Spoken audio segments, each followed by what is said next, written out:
Is your code slow? Nobody's got the time for that.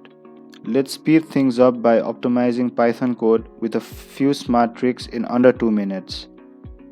First, you need to use efficient data structures.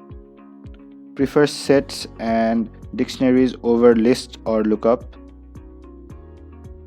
Second, you need to avoid unnecessary loops.